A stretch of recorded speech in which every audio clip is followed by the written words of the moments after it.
नमस्कार दोस्तों, प्रकाश education hub के ऑनलाइन प्लेटफॉर्म पे आपका हार्दिक स्वागत। मेरे साथ में आज अब 11 मार्च 2024 की एक बड़ी और महत्वपूर्ण खबर, और खबर ये कह रही है कि देश भर के अंदर लागू होता है आज सिटीजन अमेंडमेंट एक्ट, या कह सकते हैं नागरिकता संशोधन अधिनियम, जो 2019 में पास तो हो गया था, लेकिन 2024 तक आते आते लगभग 4 साल इसको क्यों लग गए, या कह सकते हैं आदर्श आचार संहिता एमसीसी कोड ऑफ कंडक्ट लागू होने से पहले केंद्र सरकार ने इसको लागू कर दिया। इसके नफे नुकसान दोनों के बारे में करेंगे विस्तार से चर्चा। तो आप देख रहे हैं कि देश भर में लागू हुआ सीएए, मोदी सरकार ने जारी किया नोटिफिकेशन।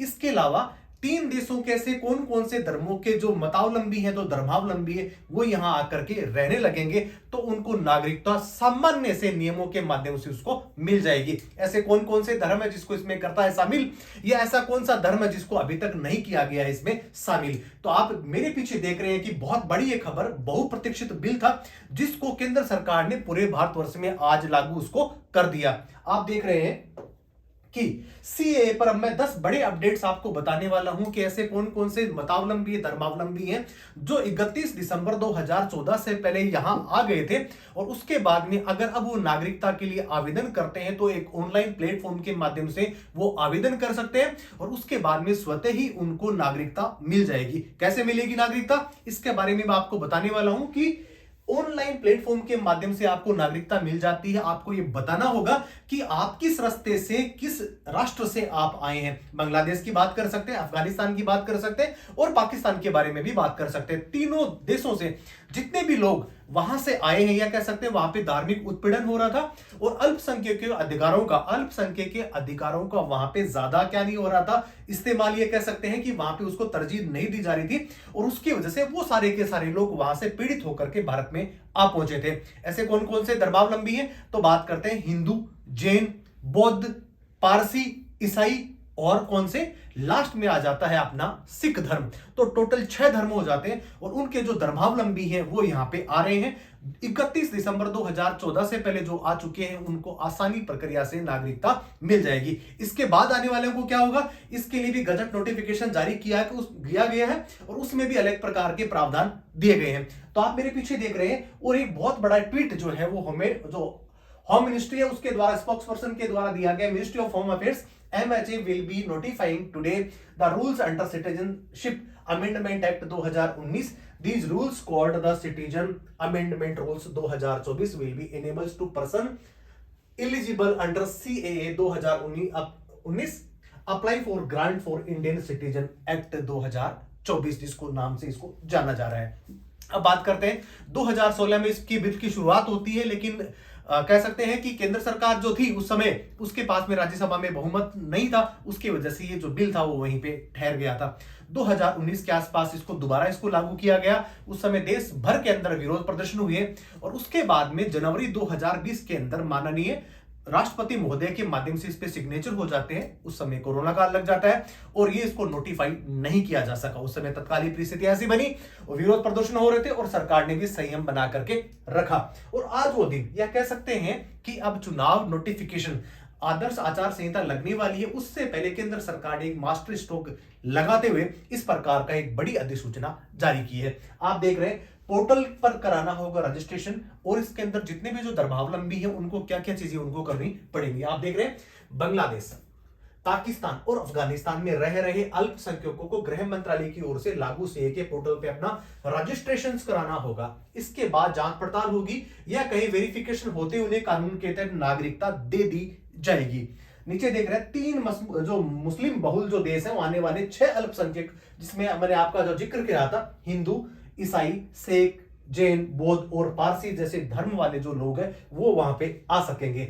इन 6 समुदायों में अल्पसंख्यकों को केंद्र के दायरे में जो है वहां पे उनको क्या दी जा सकेगी, नागरिकता दी जाएगी।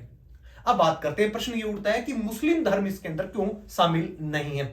तो मैं आपको बताता चलूं को जितने भी जो सारे हमने 3 जो देशों की जो बात करी है, उसके अंदर अफगानिस्तान हो, चाहे पाकिस्तान हो, चाहे बांग्लादेश हो, उनका अगर जो राष्ट्र निर्माण हुआ है वो किसके आधार पे हुआ है, वो हुआ है धर्म के आधार के नाम पर। और वहां पे पहले से ही मुस्लिम बहुसंख्यक हैं, जबकि भारत में ऐसी स्थिति नहीं है। और जाओ वहां पर अल्पसंख्यक जो रहा करते थे, कमोबेश उनकी जो आबादी है वो दिन प्रतिदिन वहां पे गिरती चली जा रही थी। या कह सकते हैं वहां पे धार्मिक उत्पीड़न, या कह सकते हैं कि जो धार्मिक जितने भी प्रकार के जो कन्वर्जेशंस हैं उसके मामले सबसे ज्यादा देखने को मिल रहे थे। और उसी को देखते हुए सरकार ने संवेदनशील निर्णय लेते हुए जितने भी जो अल्पसंख्यक वहां पे जो रह रहे थे, हिंदू ही नहीं, इसके अलावा 5 ऐसे धर्मावलंबी जो लोग थे वो वहां पे रह रहे थे, उनको भी वहां से अगर बाहर आ जाते हैं तो उनको भी स्वतः ही नागरिकता मिल जाएगी। और इसके लिए बहुप्रतीक्षित जो बिल था उसको आज इन्होंने नोटिफिकेशन के माध्यम से इसको क्या कर दिया है, लागू कर दिया है। आप देख रहे हैं 4 years after bill passed, citizen law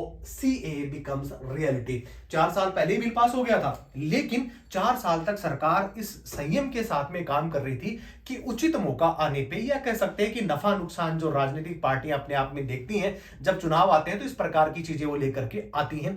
कुछ इसके लिए विपक्ष में भी लोग जाते हैं और कुछ पक्ष में भी होते हैं, जहां पे पार्टियों को सबसे ज्यादा इस चीज की लाभ की हानि, या कह सकते हैं प्रॉफिट जहां पे मिलता है, उसी नियम को पास करती हैं। तो अभी चुनाव का एक समय है, 2024 में चुनाव होने वाले हैं और आदर्श आचार संहिता लगने से पहले इस प्रकार का बिल केंद्र सरकार लेकर के आई है। The government on Monday evening issued A notifications for the Continuous Citizen Amendment Act और CA which is set to be implemented just weeks before the 2024 Lok Sabha election. कुछ ही कह सकते हैं हफ्ते या कुछ ही दिन बचे हैं, उसके बाद में जो आदर्श आचार संहिता वो लग जाएगी और उसके बाद में केंद्र सरकार इस प्रकार का कोई भी कानून नया रेगुलेट नहीं कर पाएगी। तो आप देख रहे हैं कि the CA which makes religion for the first time to test the Indian citizenship sparked tears fears it could be used for target religious minorities। और इसके अंदर सारे के सारे जो छोटी छोटी जो माइनॉरिटी जो अलग अलग देशों के अंदर निवास कर रही थी उनको टारगेट किया गया। अब बात आप कर सकते हैं, आपका सवाल एक हो सकता है कि 2014 के बाद में जो लोग हुए हैं उनका क्या होगा।